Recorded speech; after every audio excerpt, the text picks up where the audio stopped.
Whether you like the rivalry or not between Caitlin Clark and Angel Reese, people tune into this game. They want to see those two on the court going up against one another. The Indiana Fever game versus the Chicago Sky. It was Barbie night in Chicago, which normally is a very highly anticipated game with the Chicago Sky going up against the Indiana Fever, because I thought it was so wild that this highly anticipated game is happening. It's on ESPN. It's during the 3 p.m. Eastern time. Angel Reese and Michaela Onyenwere are game time decisions on Sunday. Caitlin Clark didn't even suit up, but Chicago couldn't stop talking about her.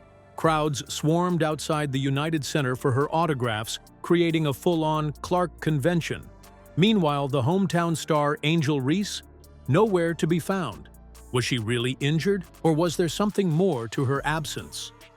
Before we move on, I'd like to ask you a small favor. If you appreciate this content, please take a second to like this video and subscribe to the channel. Over 98% of you watch the videos without subscribing. It costs you nothing, but it makes a huge difference to us. So did you click the subscribe button? Great. Thank you so much. Now, back to the video. The Indiana Fever came to Chicago with no expectations. They were written off by most as just another stepping stone for the Sky. But what unfolded at the United Center wasn't just an upset, it was an absolute takeover. And the biggest plot twist? Caitlin Clark didn't even need to take the court to leave her mark.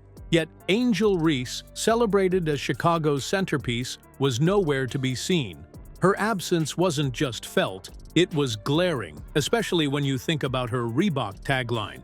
"Come to your trap, take over your trap." That got flipped on her, hard. Kelsey Mitchell turned heads with a performance that was nothing short of spectacular. She dropped 35 points, a barrage of them coming from 7 three-pointers that left Chicago scrambling on defense. Every shot felt like a dagger, and by the time the third quarter rolled around, it was like she was holding a personal clinic for the Sky. If you blinked, you missed another pull-up jumper or a wildly contested shot that somehow kissed the net. The Indiana Fever game versus the Chicago Sky. It was Barbie night in Chicago, which normally is a very highly anticipated game with the Chicago Sky going up against the Indiana Fever. Heals up very quickly. The problem that I'm starting to have with the WNBA is how they are reporting injuries. More about her injury later on in this video, but Angel Reese has also been... Chicago's defense didn't just suffer, they completely disintegrated around her. And while Mitchell lit up the perimeter, Aaliyah Boston destroyed any inside resistance. Chicago's interior defense? A disaster zone. She controlled the paint like it was her backyard, ripping rebounds out of Chicago's hands and putting up easy bucket after easy bucket. By the end, her dominance left the Sky looking small and overmatched. But Boston and Mitchell weren't alone in their mission. The bench came alive, with Aari McDonald hitting clutch shots and handling the ball when it mattered. Her aggressive moves to the basket gave the Fever an edge that kept Chicago constantly on their heels.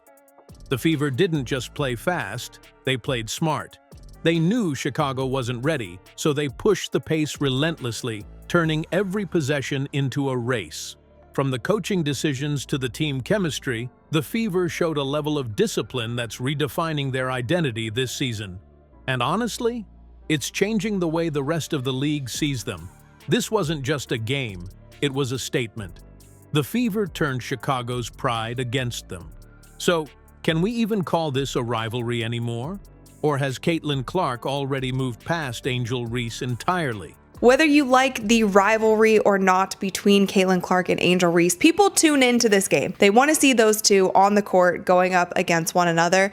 Time slot on Saturday. And just 1 hour before the game, actually less than 1 hour before the game, it was reported that, now game time decisions, 1 hour before the game is actually crazy. Isn't that... Imagine a player so magnetic that their presence alone can hijack an entire arena. Caitlin Clark didn't touch the court in Chicago, and yet the United Center felt like it revolved around her. Fans lined up outside hours before tip-off, clutching posters, jerseys, anything they could get signed. Once inside, the atmosphere shifted. It wasn't just a basketball game anymore, it was a Caitlin Clark showcase, and she wasn't even playing. Every corner had fans decked out in her merch, eagerly telling anyone listening about her highlight reel plays they'd memorized like bedtime stories. And then there was Angel Reese. Well, there wasn't. But unfortunately, in this game, neither of them played. So Caitlin Clark is obviously out indefinitely with injury. I'm going to talk because I thought it was so wild that this highly anticipated game is happening. It's on ESPN. It's during the 3 p.m. Eastern time. Her absence hung over the night like a question no one wanted to answer. Officially, it was an injury that kept her from the game, but the timing was hard to ignore. Caitlin Clark strolling into Reese's city, a sea of fans screaming her name, while Angel was nowhere to be found. It's a bad look no matter how you spin it, especially when her Reebok slogan, "Come to your trap, take over your trap," was being turned into Caitlin's reality. Clark didn't even have to suit up to take over. What's wild is that this wasn't an isolated moment. Caitlin Clark is shaping the WNBA's narrative in ways most players can only dream of. The night wasn't about the Fever crushing the sky, not really. It was about what Clark represents, a generational force who transcends the game. Dealing with a back injury, and now I have no problem with her missing games. Obviously, injuries happen. I hope that Angel Reese and Michaela Onyenwere are game time decisions on Sunday. Essentially, game time. So when I saw that, I was like, you know what? I bet you Angel Reese isn't even gonna. She signed autographs for over 20 minutes, covering entire sections of fans, as if she were hosting her own recruitment rally. The Fever's win was electric, sure, but the post-game buzz, it was all Clark. Social media lit up with clips of her off-court interactions, stories of fans traveling hours just to catch a glimpse of her, a reminder that she's not just a player, she's an event. Meanwhile, the so-called rivalry with Angel Reese feels less like a rivalry and more like a widening gap. Clark's talent isn't just undeniable, it's redefining expectations. Today, she's a player. Tomorrow, she might just be the face of women's sports entirely. But what does that mean for the game itself? Is Caitlin Clark creating a level of stardom the WNBA hasn't seen before? Caitlin Clark didn't need to play to control the narrative in Chicago. Crowds packed the United Center just to catch a glimpse of her, showing how her influence stretches far beyond anything we've seen before. It wasn't just about fandom, it was about her defining what it means to be a generational star. Meanwhile, the Indiana Fever delivered a masterclass on the court, proving they're more than Clark's team.